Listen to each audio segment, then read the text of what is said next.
James and the Express. Sometimes Gordon and Henry slept in James's shed, and they would talk of nothing but bootlaces. James would talk about engines who got shut up in tunnels and stuck on hills, but they wouldn't listen and went on talking and laughing. "You talk too much, little James," Gordon would say. "A fine, strong engine like me has something to talk about. I'm the only engine who can pull the Express. When I'm not there, they need 2 engines. Think of that. I've pulled expresses for years and have never once lost my way. I seem to know the right line by instinct," said Gordon proudly.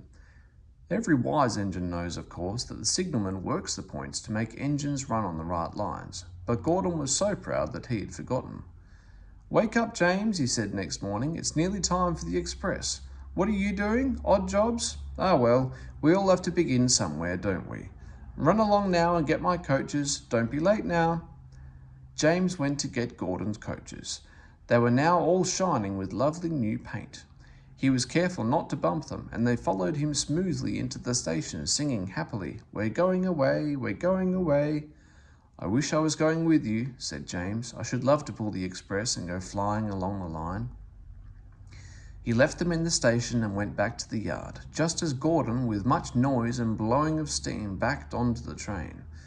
The Fat Controller was on the train with other important people, and as soon as they heard the guard's whistle, Gordon started. "Look at me now, look at me now," he puffed, and the coaches glided after him out of the station. "Boop, boop, boop, boop, boop. Goodbye, little James. See you tomorrow." James watched the train disappear round a curve and then went back to work. He pushed some trucks into their proper sidings and went to fetch the coaches for another train.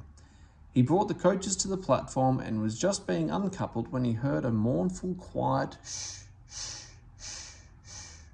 And there was Gordon trying to sidle into the station without being noticed.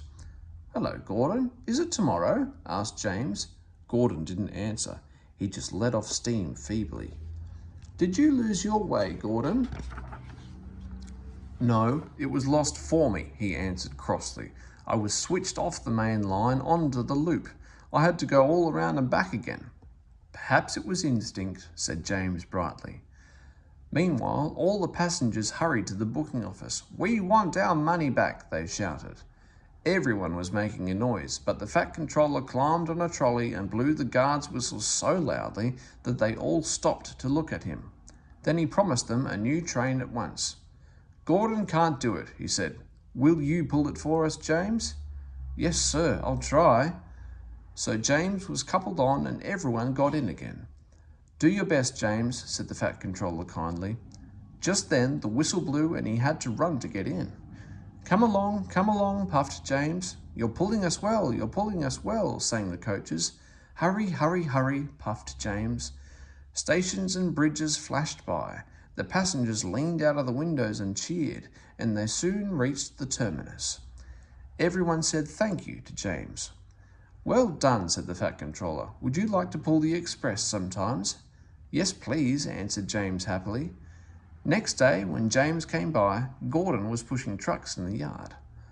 "I like some quiet work for a change," he said. "I'm teaching these trucks manners. You did well with those coaches, I hear. Good. We'll show them." And he gave his trucks a bump, making them cry, "Oh, oh, oh, oh." James and Gordon are now good friends. James sometimes takes the Express to give Gordon a rest. Gordon never talks about bootlaces, and they are both quite agreed on the subject of trucks.